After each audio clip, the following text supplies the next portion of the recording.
My boss's daughter tried to change our chaotic store. Instead, the store changed her perspective on life. I manage a bookstore called The Dusty Spine. It smells like vanilla, binding glue, and old paper. The floorboards are warped pine that groan when you step on them. The lighting is low and yellow, provided by brass lamps that haven't been dusted since the 90s. We don't sell coffee. We don't sell toys. We sell books. The owner, Mr. Henderson, is 70. He trusts me to keep the ledger balanced and the roof from leaking. The store functions because I keep the staff in their natural habitats. I manage 5 people who are highly specific biological organisms. First, there's Elias. He runs the back room and the sci-fi section. Elias is 50. He has a gray beard that looks like steel wool, and he wears a rough tweed vest every single day, even in July. He smells like pencil shavings. He hates eye contact. If a customer asks him for a recommendation, he sighs through his nose like a deflating tire. But he knows the inventory better than the database. I keep him in the back, surrounded by cardboard boxes. Then there's Sarah. She's 22, a grad student. She is tiny. She wears oversized knit cardigans that swallow her hands. She is pale, quiet, and moves silently, like a ghost in the stacks. She organizes the shelves with surgical precision. But if there's a line of people staring at her, she starts to vibrate. I keep her away from the register. Finally, Mrs. Higgins. She's 70. She wears floral blouses that smell like lavender laundry detergent and baby powder. She moves at the speed of a glacier. She leans heavily on a cane. But the customers love her. She remembers their names. She keeps a bowl of butterscotch candies on the counter. She handles the humans. It works. Elias handles the heavy lifting. Sarah handles the chaos. Mrs. Higgins handles the feelings. I handle the money. We were profitable. It was quiet. Then the Mercedes pulled up. It was a Monday. We were closed for restocking. A silver C-Class sedan parked in the loading zone. It was clean enough to see your reflection in the door. A woman stepped out. Chloe Henderson, the owner's daughter. She was 25, but dressed like she was 40 and running for Senate. She wore a tailored navy blazer with sharp shoulders, crisp white linen trousers, and beige stilettos that clicked loudly on the pavement. Her hair was a glossy, chemical straight bob that didn't move when she turned her head. She smelled like expensive, cold floral perfume and dry cleaning. She walked in. The click of her heels echoed off the wooden floors. Click, click, click. She looked around the store, wrinkling her nose at a pile of unsorted books. "Hi," she said. "Dad sent me. I'm here to optimize." I stood behind the counter, wiping dust off the register. "Optimize what, Chloe?" "Sales are up." She set a sleek aluminum laptop on the scarred wooden counter. "Growth is flat," she said. Her voice was crisp. "I've been looking at the org chart. It's too rigid. You have everyone in silos. It creates bottlenecks." "It creates order," I said. "It creates stagnation," she countered. "I'm implementing universal rota. Cross-training. Everyone needs to be able to do every job. It builds agility." I looked at Elias in the back, slicing a box open with a rusty cutter. I looked at Sarah, peacefully color-coding the mystery section. "Chloe," I said, "that is a bad idea." She smiled. It was a tight smile. Her teeth were perfectly white. "Resistance to change is why businesses fail, Mark. Dad gave me control for the month. I want the new schedule live by Saturday." Saturday, the busiest day of the week. "You're going to break them," I said.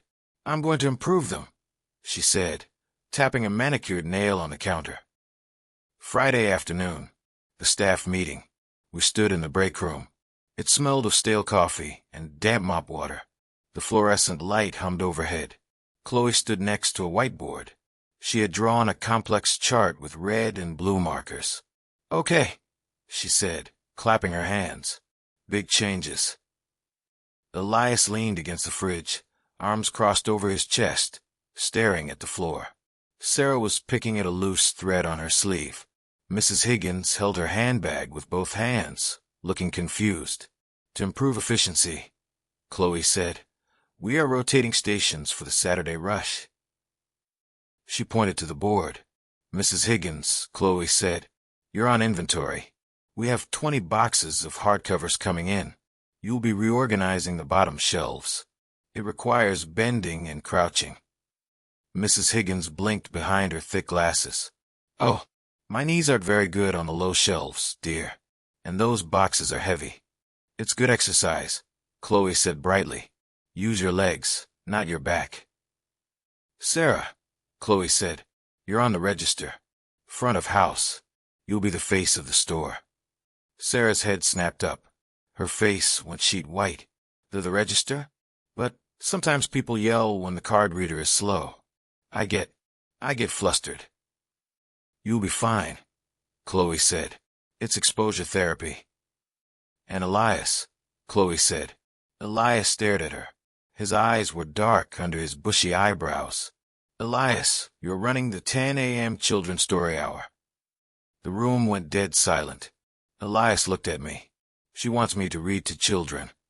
Yes, Chloe said. Engaging the next generation. It's vital. I don't like children, Elias rumbled. They are sticky. They lack critical thinking skills. You'll adapt, Chloe said. She capped her marker with a loud snap. It settled. See you all tomorrow at 8 a.m. She walked out, trailing floral perfume. Elias looked at the whiteboard. I'm going to get fired, Sarah whispered, clutching her cardigan. I'm going to prison, Elias said.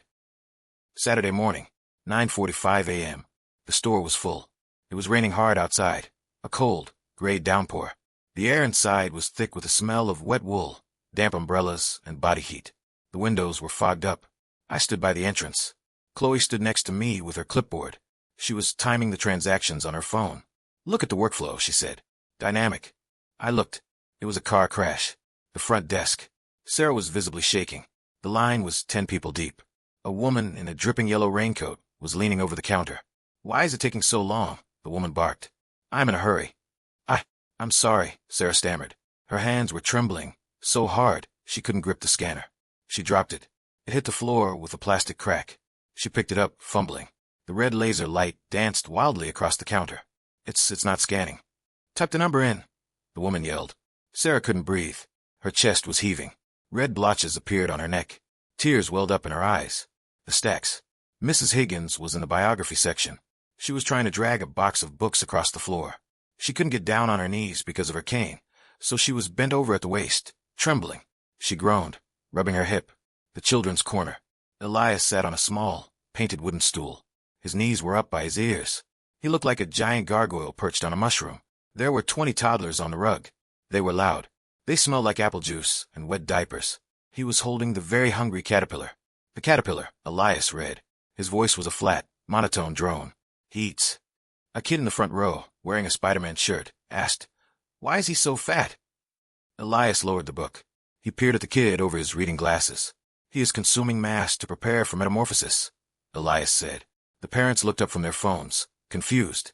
What happens next? The kid asked. He builds a cocoon, Elias said. Do you know what happens inside the cocoon? He sleeps. No, Elias said. He dissolves. His enzymes digest his body. He turns into a protein soup. He dies so the butterfly can rip its way out. The kid's lip quivered. It is a violent process, Elias said, leaning in. Nature is a slaughterhouse. The kid screamed. A high-pitched, piercing shriek. Then the other kids started screaming. He said the caterpillar is dead. A girl yelled. The parents stood up, faces red. What is wrong with you? Her mother shouted at Elias. At the front, Sarah heard the screaming. She covered her ears, sank to the floor, and curled into a ball behind the counter. Mrs. Higgins dropped a hardcover book on her own foot. The store was chaos. Crying children. Angry parents. The sound of rain hammering the roof. Chloe stopped writing on her clipboard. Her mouth hung open. She looked pale under the fluorescent lights. They're not adapting, she whispered. Stay here, I said. I walked onto the floor. First, the front desk. I stepped behind the counter. Sarah was a small lump of gray wool on the floor. Sarah, I said softly, go to the back office. Sort the invoices by date. It's quiet back there. No people.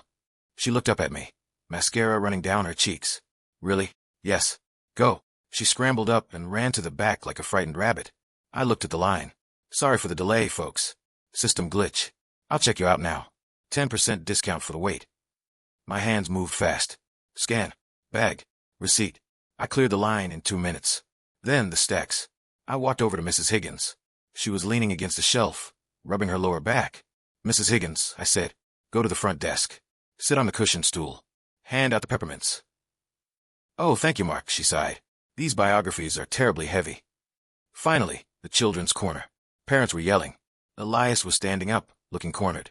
Elias, I said, a shipment of rare sci-fi just arrived. First editions. I need you to catalog it. Elias's eyes lit up. I'm leaving. He vanished into the back room. I turned to the room. The kids were crying. The parents were glaring. I looked across the store.